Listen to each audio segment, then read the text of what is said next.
So students, our next topic is techniques of scientific management, right? So अभी techniques जब हम लोग scientific management की स्टडी करना स्टार्ट करते हैं, टेक्निक्स दी किसने थी? F.W. टेलर ने। जैसे हमारे को प्रिंसिपल्स भी किसने दिए थे साइंटिफिक मैनेजमेंट के?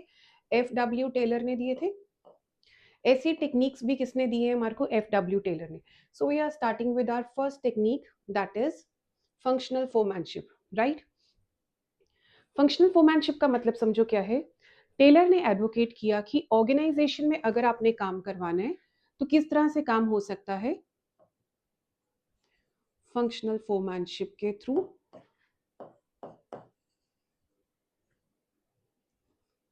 उसने कहा पूरी ऑर्गेनाइजेशन को डिवाइड करो टू पार्ट्स में, राइट?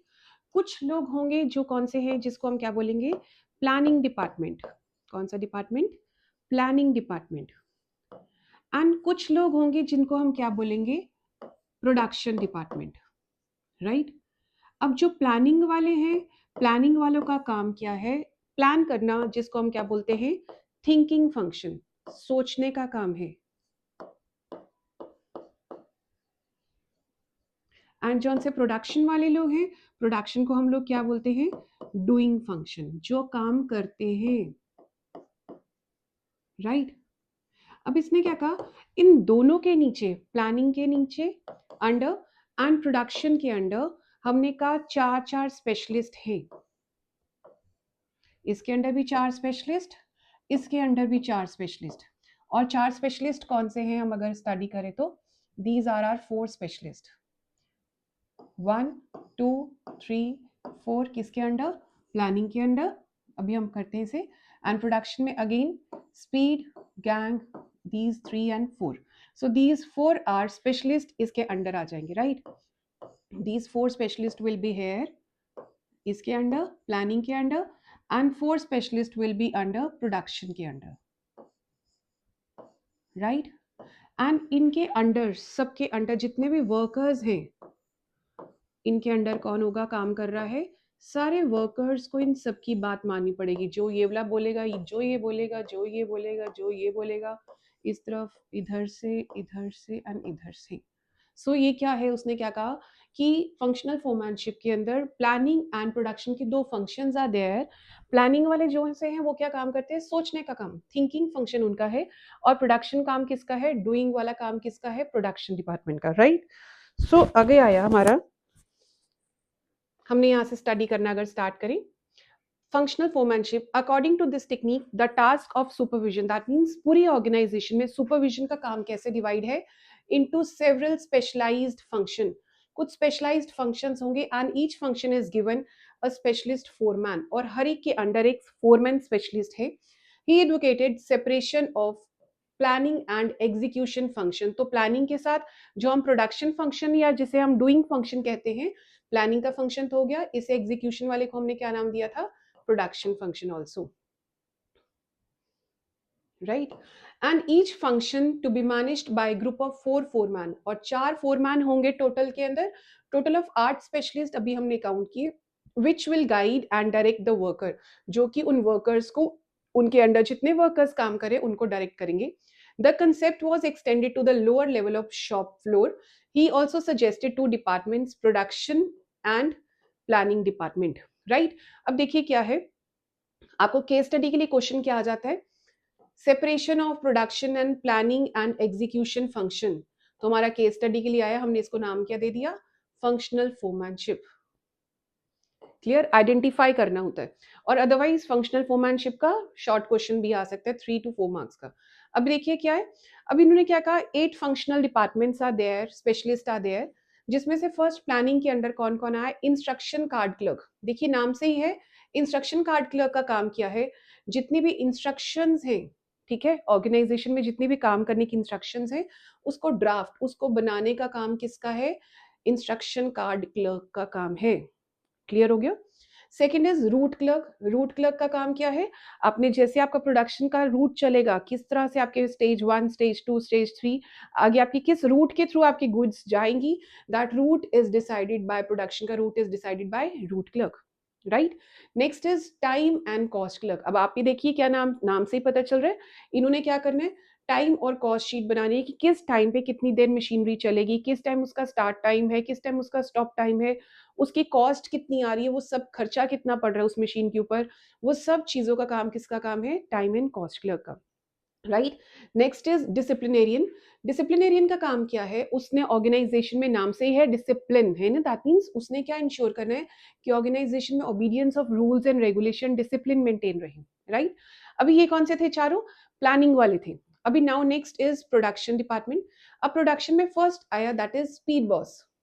स्पीड बॉस का नाम से है, उसने क्या इंश्योर करना है कि timely and accurate completion of job, कि किस स्पीड के साथ काम चल रहा है, किस स्पीड के साथ काम होना चाहिए। सो वो जो टाइमर लगाने का काम है कि कितना स्पीड के अंदर काम कैसे चलेगा, दैट इज प्रोडक्शन वाला उस मतलब देख रहा है, काम कर रहा है।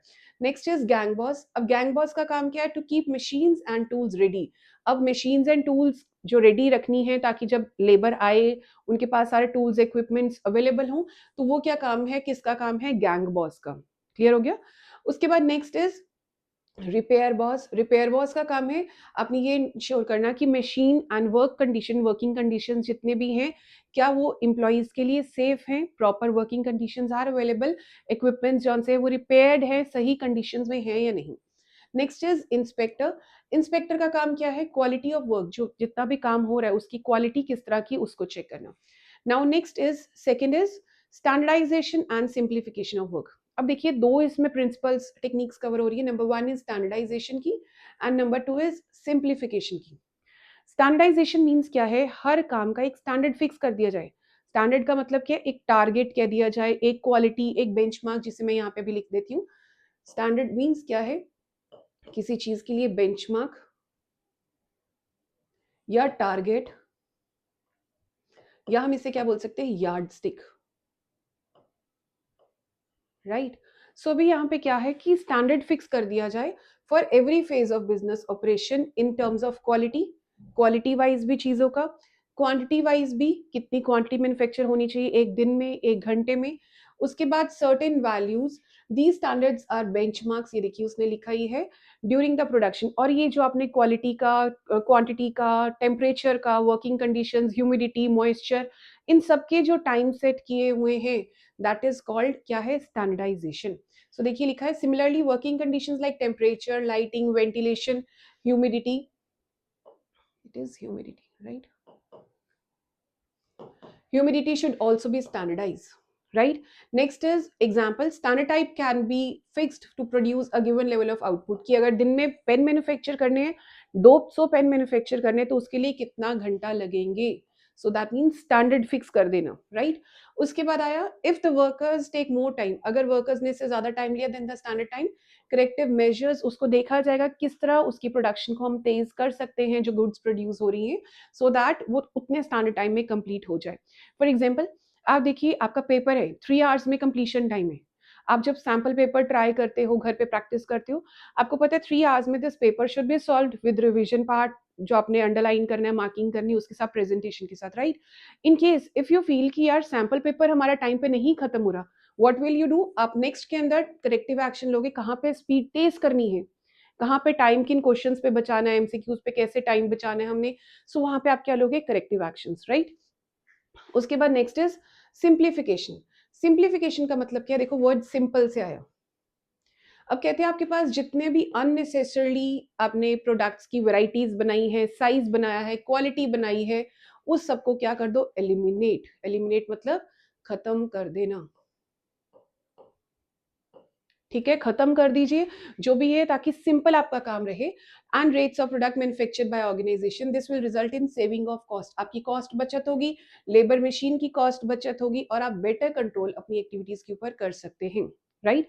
अब जैसे क्या क्या है, हिंदुस्तान यूनिलीवर, तो HUL जोन सी है, उसने क्या किया, अपनी सोप्स की काफी वेराइटीज अंदर से निकाल दी, जो उनको लगता था कि that these varieties are not being preferred by the consumers, और कंज्यूमर्स इसको नहीं ज्यादा परचेज कर रहे, या उसके लिए बहुत कम कंज्यूमर रेट है, वहां पे उन्होंने उस सोप्स को, उनको क्या कर दिया, माइनस कर दिया अपनी प्रोडक्शन प्रोसेस से। Right. Next is method study. देखिए नाम से ही है, मेथड स्टडी। अब कहते हैं हर काम करने का एक तरीका है, मेथड है, ठीक है। अब यहाँ पे आपने क्या करना है, it is concerned with finding out the best way of doing the job. किसी भी काम को प्रोडक्शन करने के अंदर, आप चाहे कोई भी अपना घर पे भी कोई काम लो, आप पेपर भी कोई क्वेश्चन भी सॉल्व करें, उसका आपको पता है एक बेस्ट वे है जिससे ये क्वेश्चन या कोई प्रोडक्शन काम कोई भी हो रहा है, मैन्युफैक्चरिंग हो रही है वहां पे प्रोडक्शन के साथ, तो वो best method is always there.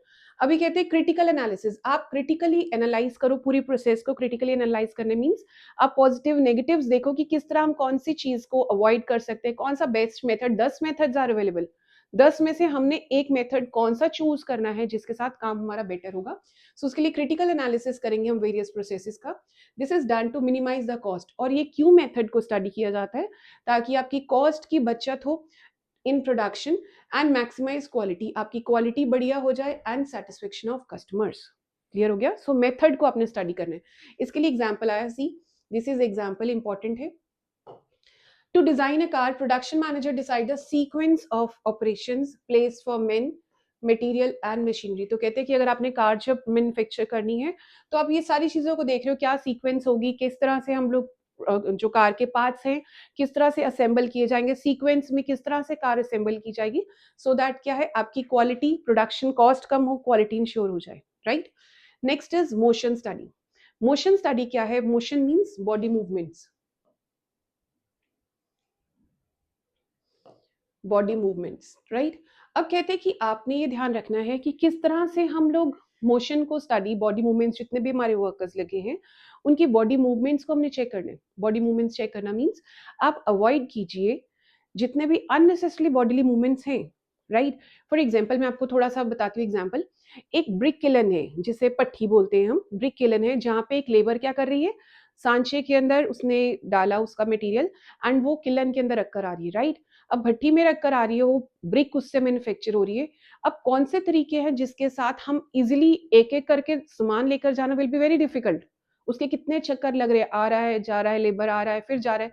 उस चक्कर में अब आप क्या कर सकते हो, एक ही व्हील बैरो सा लेकर, जो सा ट्रॉली सा होता है उसमें लेकर आप अपना मटेरियल रखा जाए और वहां पे किलन तक पहुंचा जाए, सो दैट उनकी एफर्ट्स जौन से हैं वो कम हो जाएं, राइट। सो हमने यहाँ पे क्या कहा, मोशन स्टडी मीन्स जो भी आपके अननेसेसरली बॉडी मूवमेंट्स हैं जो रिक्वायर्ड नहीं है उनको एलिमिनेट किया जाए, सो दैट आपकी एफिशिएंसी, आपकी एनर्जी, आपकी एफर्ट्स जौन से हैं वो कम से कम लगे और आपकी प्रोडक्टिविटी ज्यादा हो, right.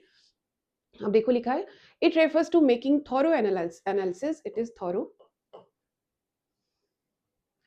Making thorough analysis of various motions. Motions is body movements like lift करने में, सामान उठाने में, पुटिंग ऑब्जेक्ट्स कहीं रखने में, sitting being perform by worker while doing a particular task। आपने कोई सामान उठाया, आपने एक जगह पर रखा, वहां बैठे, फिर जगह से दोबारा आए, वो सब बॉडी मूवमेंट्स को चेक करना while doing a particular exam task।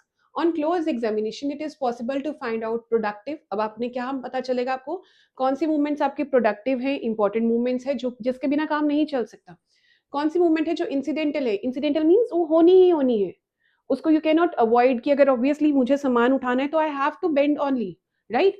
And unproductive movement, unproductive means जिसकी मूवमेंट्स की जरूरत नहीं है आपको, वो अवॉइड हो सकती है, right. The purpose is to detect and eliminate unnecessary movements और motion to find out the best method of doing a particular job. So ये पर्पस क्या है इसका, आपकी जौन सी अननेसेसरी मूवमेंट्स हैं या जौन से भी आपकी मोशंस हैं अननेसेसरी जो नहीं रिक्वायर्ड, आप उनको कैसे कम कर सकते हो और बेस्ट मेथड तक पहुंच सकते हो, right. It helps to save time, आपका टाइम बचत होगा, आपकी प्रोडक्शन बढ़ जाएगी। टेलर सजेस्टेड स्टॉप वॉचेस, अभी ये इंपॉर्टेंट है केस स्टडी के लिए, अगेन एक केस स्टडी के लिए ये इंपॉर्टेंट था, thorough analysis of various movements case study के लिए, राइट। उसके बाद यहाँ पे स्टॉप वॉचेस हैं, मूविंग कैमराज आप लगा सकते हो जिनके थ्रू आप देख सकते हो, वेरियस सिंबल्स या कलर्स का इस्तेमाल कर सकते हो जिसके साथ आप बॉडी मूवमेंट्स को अवॉइड कर सकते हो which are not required for your workers, right. Next is fatigue study. Fatigue का मतलब क्या होता है, थकावट, ठीक है, थकान जिसे हम बोलते हैं।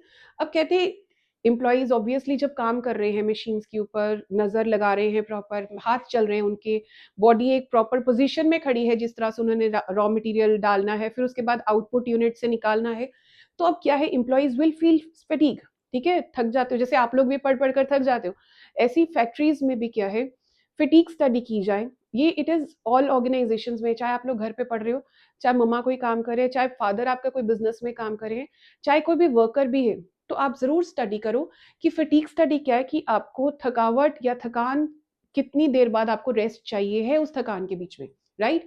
It refers to determining the amount and frequency of rest intervals required in completing a job. आपको काम करते हुए कितना बारी, अमाउंट मीन्स कितनी देर का, एंड फ्रीक्वेंसीज कितनी बारी आपको रेस्ट इंटरवल चाहिए। So these lines are very important for case study identify करने के लिए। Next is fatigue means tiredness from physical and mental work. तो भी कहते हैं फटीग क्या है, कितना आपको थकान फील होती है फ्रॉम फिजिकल वर्क से, जो आप मैनुअली काम कर रहे हो घूमकर, एंड मेंटली आपको कितना टायर्डनेस फील हो रही है। In case of heavy manual labour, small pauses must be frequently given to the workers so that they can charge their energy level। so कहते हैं अगर कोई भी लेबर काम कर रही है, फिजिकली टास्क कर रही है, फॉर एग्जांपल आप देखिए ब्रिक्स उठाती है लेबर, आप कितना लेबर हम लोग देखते हैं लिप्स ब्रिक्स उठाकर लेकर जाना। सो वहां पे क्या है कि एनर्जी जो सी है उनकी रिचार्ज करने के लिए उनको कुछ देर की रेस्ट ब्रेक मिलनी चाहिए, right. It helps to avoid accidents. तो अभी यहाँ पे क्या होगा, अगर आप करते हो इस तरह से तो आपका accident, this are important line for case study again. So अगर आप उनको रेस्ट इंटरवल्स दे रहे हो, आपके एक्सीडेंट के चांसेस कम है, रिजेक्शन के चांसेस कम है। Various causes of fatigues can be long working hours. आप काफी रीजंस क्या है थकावट थकान के, कि आप काफी घंटों से काम कर रहे हैं, आपका working condition, lighting, temperature, moisture, humidity वो एडिक्वेट नहीं है, राइट। डूइंग अनसूटेबल वर्क, जो आपकी बॉडी अलाउ नहीं कर रही, आप वो काम कर रहे हो, ठीक है। सो उसके कारण क्या हो सकता है, फटीग जल्दी हो सकता है। Now next is time study. Time study क्या कहता, कि हर काम करने का एक पर्टिकुलर टाइम पीरियड है, राइट। सो अभी क्या है,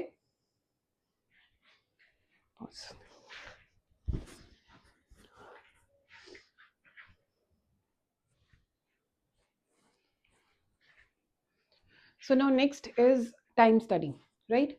टाइम स्टडी देखो नाम से ये है कि आपने टाइम देखना है कि एक स्टैंडर्ड टाइम काम करने के लिए कितना लगता है, right. So it refers to a technique that determines the standard time taken by a workman of reasonable skills। that means जो जॉब करने के लिए रीजनेबल स्किल्स, रिक्वायर्ड स्किल्स चाहिए हैं, वो एक्चुअली में टेक्निक क्या कहता है कि आप उसके अकॉर्डिंगली, कि एक स्किल्स है पर्टिकुलर, एक लेबर कोई काम कर रही है, उसका पर्टिकुलर स्किल्स होने चाहिए, राइट। मैकेनिकली जो उसने काम करना है उसके स्किल्स होने चाहिए, वो कितना स्टैंडर्ड टाइम लगा रहा है काम करने के लिए, right. And ability to perform a well defined job, और उसकी कितनी काबिलियत है एक काम को कर सकता है, एक दिन में कितना काम कर सकता है, right. Under this, the job is divided into various elements and each element is measured with time measuring device। तो भी आप क्या कर सकते हो, आप स्टॉप वॉचेस लगा सकते हो जिससे टाइम मेजरमेंट हो रहा है उनका, एक काम करने को कितना टाइम लगता है। The objective of time study is to determine the number of workers to be employed। कितने लेबर रिक्वायर्ड है इस काम करने के लिए। Second, framing suitable incentive schemes. उसके बाद आप उनको इंसेंटिव्स दो, जिस लेबर ने लेस टाइम में जॉब कर दी है, जो स्टैंडर्ड से लेस टाइम में जिसने जॉब कर दी है, उसको आप क्या करो, आप उसको इंसेंटिव सिस्टम रख सकते हो, एंड आपको लेबर कॉस्ट कितनी पड़ रही है वो भी आप टाइम के अकॉर्डिंगली मुहैया कर सकते हो, right. Next is differential piece wage system. This is very very very important. Differential piece wage, देखिए नाम से ही है डिफरेंस पीस, राइट, कि पीस कितने यूनिट्स मैन्युफैक्चर हो रहे हैं उसके अकॉर्डिंगली आपने डिफरेंट रेट्स डिसाइड कर लिए। देखिए it refers to system in which efficient and inefficient, this is very important line for case study. कहते हैं ये वो मेथड है जहां पे आप efficient and inefficient workers are paid at different rates. जिसने काम अच्छा किया है, स्टैंडर्ड से अबव किया है, उसको आप ज्यादा वाला रेट दे देंगे। सपोज करो रेट आपका कितना है, आपने बेसिक रेट रखा हुआ है 100 रुपए, राइट। जिसने स्टैंडर्ड से ज्यादा प्रोडक्शन की, उसके लिए आपने रेट रख दिया 120 रुपीज पर यूनिट। ये पर यूनिट है 100, राइट। जिसने स्टैंडर्ड से ज्यादा किया उसके लिए कितना रेट हो जाएगा, 120 हो जाएगा। एंड जो स्टैंडर्ड से लो करेगा उसका रेट कितना हो जाएगा, 90 रुपीज पर यूनिट। सभी यहाँ पे क्या है, जो भी एफिशिएंट है एंड इनएफिशिएंट वर्कर्स हैं, उनमें आप उनको आप डिफरेंट रेट्स के साथ पे किया जाए। Incentives are directly link with productivity. आपकी इंसेंटिव किसके साथ लिंक है? अगर आप ज्यादा प्रोडक्शन करोगे, ज्यादा यील्ड लेकर आओगे, ज्यादा प्रोडक्टिविटी करोगे, उसके साथ आपके इंसेंटिव लिंक है। A standard task in establishing using time and motion study. अब स्टैंडर्ड टास्क डिसाइड किया जाता है कि किस तरह टाइम और मोशन स्टडी के हिसाब से इतना काम हो जाना चाहिए, right? The two rates are fixed, higher wage rate for workers who produce equal or more. जो इक्वल और मोर बेसिक से, जैसे अगर 1000 यूनिट्स मैन्युफैक्चर करने, राइट? 1000 से जो इक्वल करेगा या ज्यादा करेगा उसको कितने हिसाब से? एक यूनिट एक रेट मिल गया, चाहे 100 चाहे 120 जो भी हमने रख लिया। एंड जो उससे कम करेगा उसका कितना हो गया? 90 रुपए पर यूनिट हो गया। So low wage rate for workers who do not reach the standard. So financial incentive उनके लिए क्या एक्ट करेंगे? एज मोटिवेटर, या एज, चाहे आप पॉजिटिव मोटिवेशन के अंदर रखते हो या नेगेटिव मोटिवेशन में, उसके लिए एक मोटिवेटर की तरह काम करेगा। So this was all about, हमने जितने भी टेक्निक्स की, which are very very very important. आपको कुछ वर्ड्स को ही ध्यान रखना है स्टूडेंट्स, जब केस स्टडी आता है आप उन वर्ड्स को क्लियरली, जो उनसे मैंने जहाँ पे लिखा है केस स्टडी आनी है, उन वर्ड्स को क्लियरली लर्न करके जाओ। एंड आई थिंक आपकी, अगर जैसे आप एनसीईआरटी बुक में से पढ़ रहे हो, otherwise so many books are there, good books are there. Sandeep Garg की बुक है, ठीक है, कई जने पूनम गांधी की लगा रहे हैं, कई सुभाष डे की लगा रहे हैं। चाहे एनसीईआरटी से आप पढ़ रहे हो, आप जो भी बुक्स में हो, चाहे आप ये वाली इंपॉर्टेंट लाइंस को कुछ करो, इससे बाहर कुछ करने की जरूरत ही नहीं है। सिर्फ लर्न दीज पॉइंट्स। अगर आप एनसीईआरटी से पढ़ रहे हो, समटाइम्स एक पैराग्राफ दिए हुए हैं, लॉन्ग पॉइंट्स नहीं, इसके तो खैर पॉइंट्स दिए हैं, बट कई क्वेश्चंस में आपके पॉइंट्स नहीं दिए। तो जैसे जैसे मैं आपको बता रही हूँ, आप उसमें मार्किंग स्टार्ट कर लीजिए, उसके accordingly thereafter you start with your learning part, right? Okay, thank you for now.